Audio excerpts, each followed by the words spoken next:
Procedure છે કે પહેલા ડેપ્યુટી મેયર બને અને પછી એ જે હોય એ મેયર બને. એટલે એક વર્ષ ડેપ્યુટી મેયર રહી અને હવે મેયર બની. વર્ષ માટે જ આ પદ હોય અને ત્યાર પછીથી જે ડેપ્યુટી હોય એ મેયર બને. એટલે આ જે મેયરની પદવી આ દેશમાં ખાલી એક વર્ષ માટે જ હોય છે. નમસ્કાર. ગુજરાત માટે ગૌરવની વાત છે કે પાટીદાર સમાજની એક દીકરી યુકેના હેરોમાં મેયર બન્યા છે અને એમણે 15 તારીખે જ મેયર પદ સંભાળ્યું છે. તો એમની જિંદગી વિશે, મેયર પદ સુધી પહોંચ્યા એ બધી જર્ની વિશે આજે આપણે વાત કરીશું. એમનું નામ છે અંજના પટેલ. અંજના પટેલ અમારી સાથે ઓનલાઈન ઇન્ટરવ્યુમાં જોડાઈ ગયા છે. એમની સાથે ઘણી બધી વાતો આપણે કરીશું. અંજના પટેલ, પહેલા તમને કોંગ્રેચ્યુલેશન કે તમે હેરોમાં મેયર બન્યા. અમારે તમારી જિંદગી સાથે જોડાયેલી ઘણી બધી વાતો જાણવી છે. મેયરના પદ વિશે તો જાણીશું જ, પરંતુ તમારી સંઘર્ષ, તમારી બાળપણથી માંડીને મેયર સુધીની જર્ની બધી જ બાબતો અમે જાણશું. તો પહેલા એ જાણવું છે કે આપનું ચાઇલ્ડહુડ અને એજ્યુકેશન તમારું આપનું ક્યાં થયું? સૌ પ્રથમ તમારા બધા વ્યુઅર્સને નમસ્કાર અને આપનો ખૂબ ખૂબ આભાર આ ઇન્ટરવ્યુ બદલ. મારો જન્મ દાર es Salaamમાં થયો હતો, ઈસ્ટ આફ્રિકા, ટાન્ઝાનિયામાં. રાઈટ. અને તમારું ગુજરાતનું કનેક્શન કેવી રીતના છે? આપણું તમારું જે ફેમિલી છે એ ગુજરાતના કયા ગામડામાં રહેતા હતા?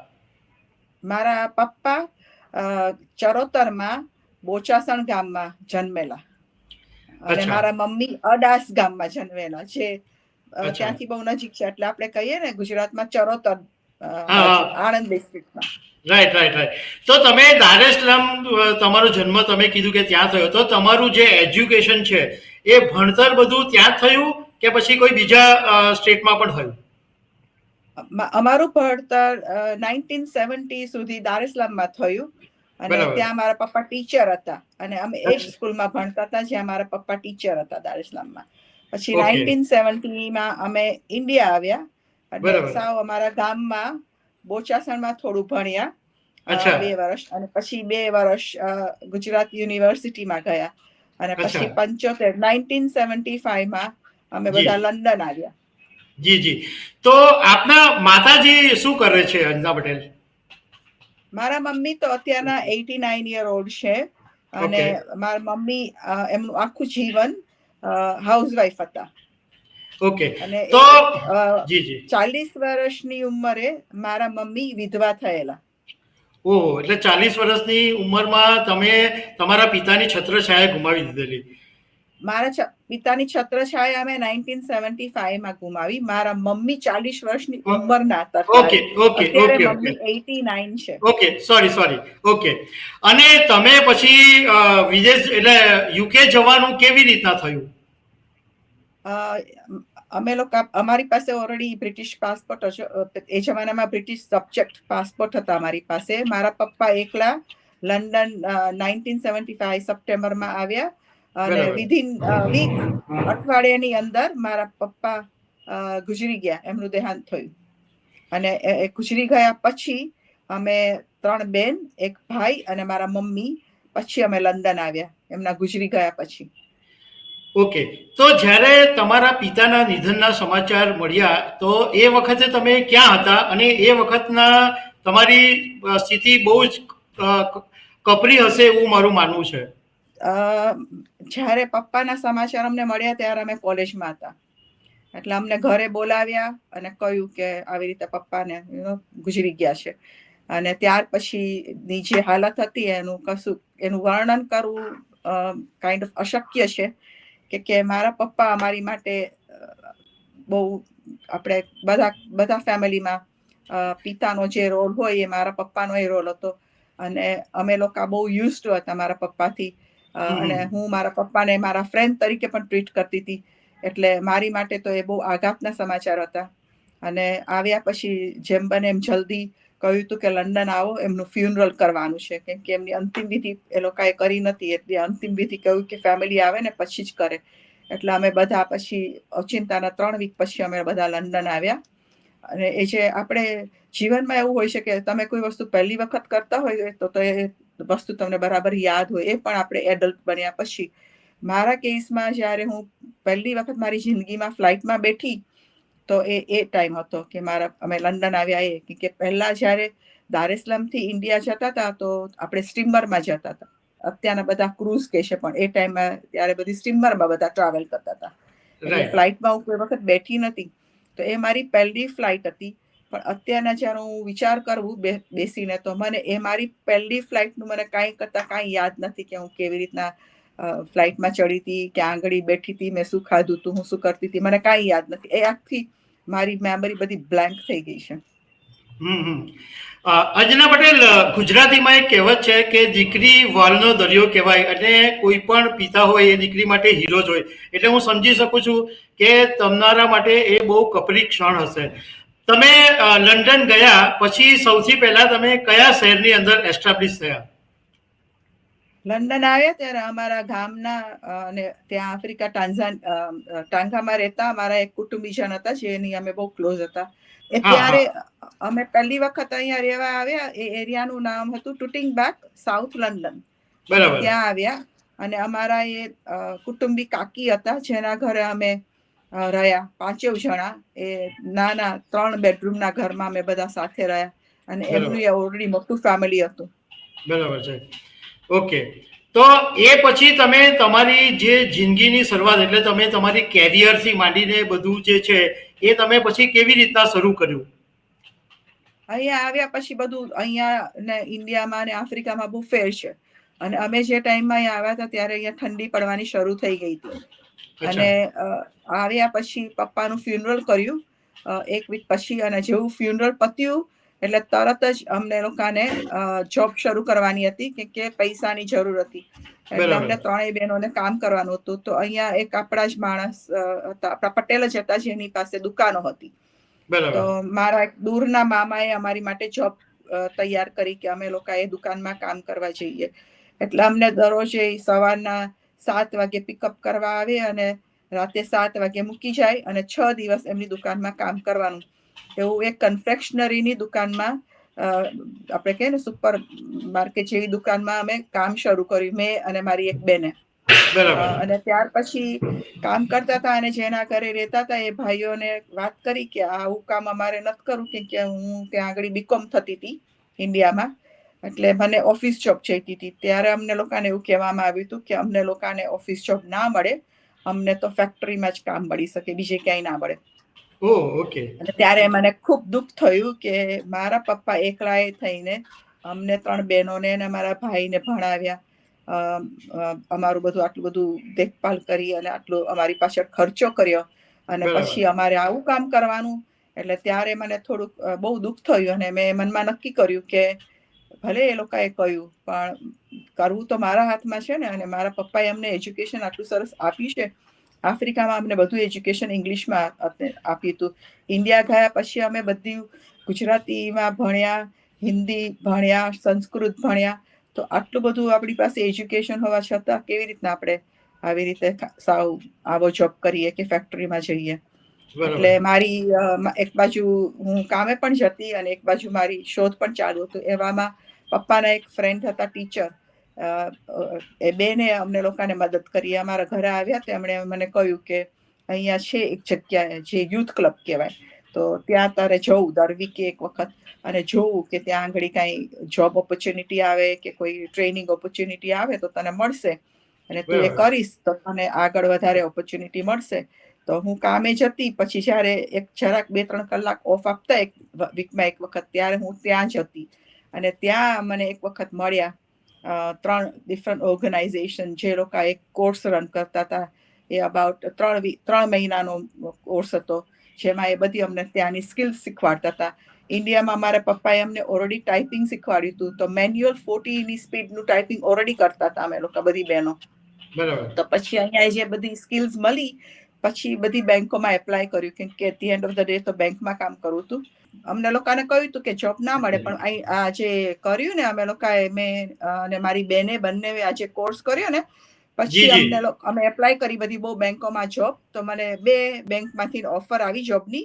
એટલે પછી મેં બેંકમાં કામ શરૂ કર્યું. એટલે 1 વર્ષ પછી એક્ઝેક્ટલી અહીંયા લંડન આવ્યા પછી 1 વર્ષ પછી બેંકમાં જોબ મળી, અને બેંકમાં પણ જોબ સાવ નીચેથી શરૂ કરવાની હતી, એટલે સાવ બોટમથી શરૂ કર્યું, અને ધીમે ધીમે જ્યારે છોડી બેંક ત્યારે મેનેજર સુધી પહોંચી ગઈ હતી.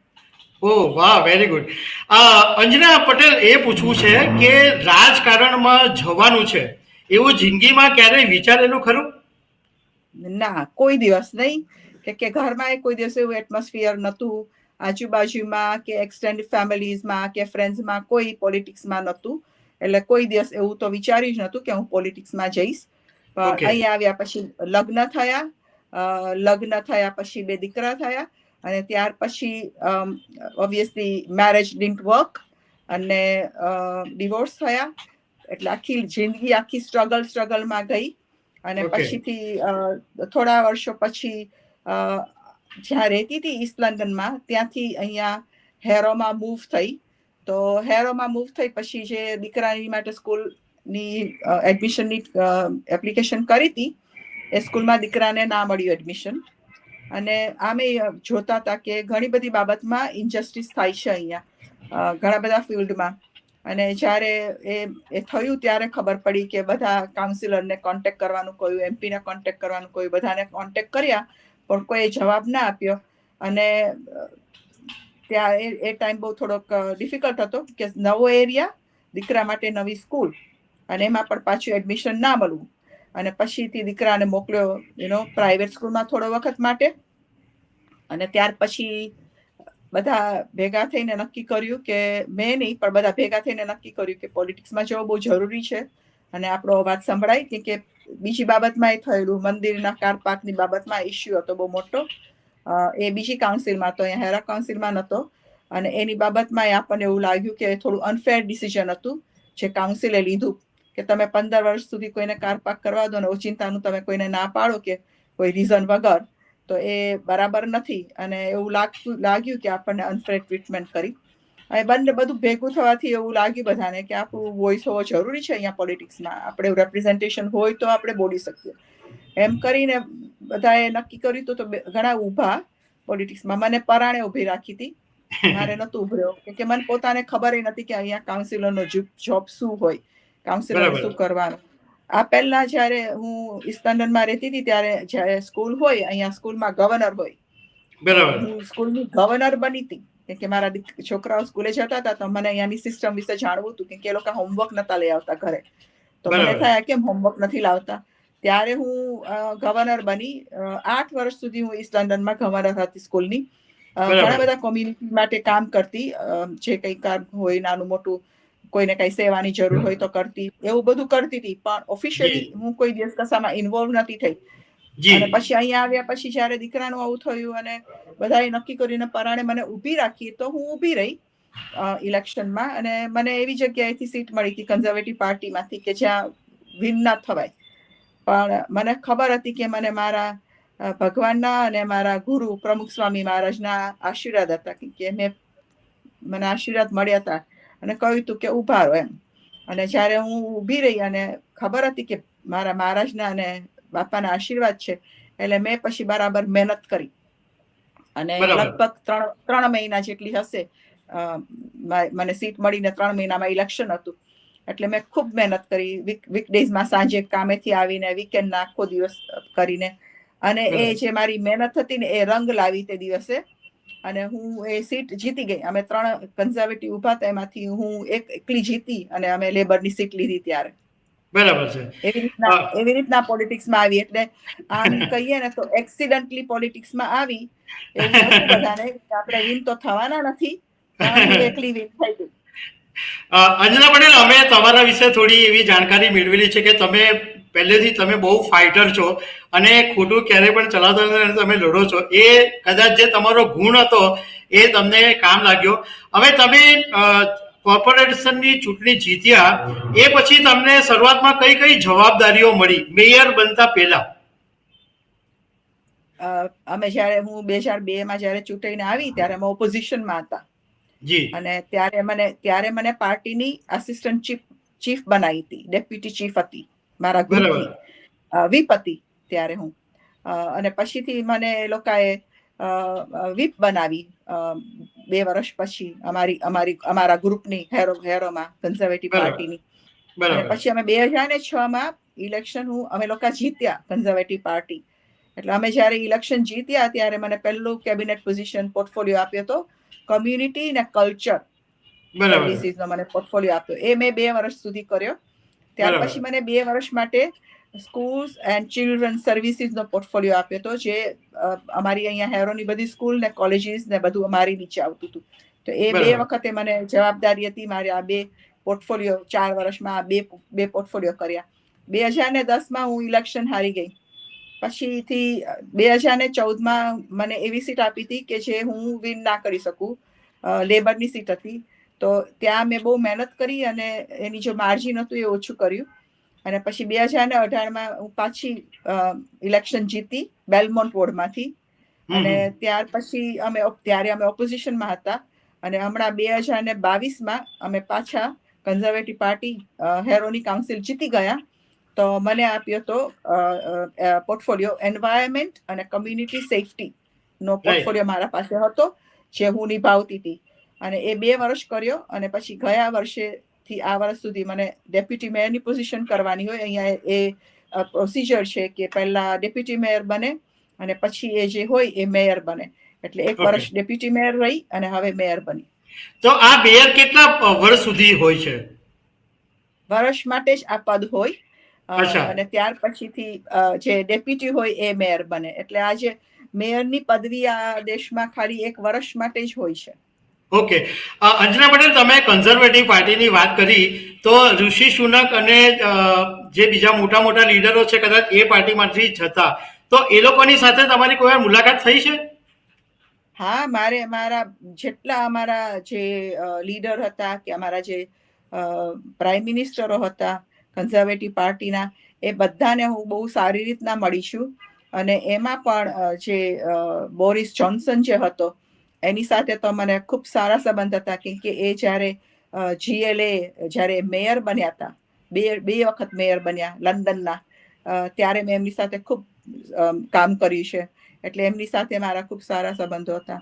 ટરીઝા મે સાથે પણ હતા અને ઋષિ સુનક સાથે સંબંધો હતા, પણ એટલા બધા ગાઢ સંબંધ નહોતા, કે હું ઓલરેડી અહીંયા મારા બરોમાં મારી જવાબદારી નિભાવતી હતી. એટલે આપણી પાસે એટલો બધો ટાઈમ ના હોય બધે ઇન્ટરેક્ટ કરવા જવાનો. પણ બધા જ અમારા જે પ્રાઇમ મિનિસ્ટર હોય, અમારા કેબિનેટ મિનિસ્ટર્સ હોય, અમારા MPs હોય, એ બધા અમને બધાને અમારી વર્ષમાં 1 વખત પાર્ટી કોન્ફરન્સ થાય ઓક્ટોબરમાં.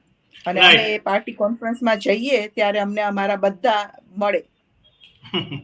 ઓકે, એક છેલ્લો સવાલ પૂછી લઉં છું કે હવે મેયર બન્યા પછી, એટલે 1 વર્ષ પૂરું થયા પછી, અંજના પટેલ આગળ શું બનવા માંગે છે? આગળ પોલિટિકલમાં કોઈ કારકિર્દી બનાવવાનું પ્લાનિંગ છે? અત્યારે તો આવતા વર્ષે 2026 અમારું લંડન કાઉન્સિલ્સના બધાના ઇલેક્શન્સ આવવાના છે. એટલે મને એવું લાગે છે કે હું અત્યારથી કાંઈ બોલું નહીં, કાંઈ કહું નહીં. પહેલા અમે ઇલેક્શન જીતીએ. હમણાં 2026 જે ઇલેક્શન આવવાનું છે એ અમે પહેલા જીતીએ, અને ત્યાર પછીથી ને આપણે કહીશું કે આગળ પોલિટિક્સમાં ક્યાં જવું છે. Okay, Anjana Patel, thank you very much ખબરછે.com પર વાત કરવા બદલ. Thank you again. Thank you so much. તમારા બધા વ્યુઅર્સનો અને તમારો ખૂબ ખૂબ આભાર. Thank you.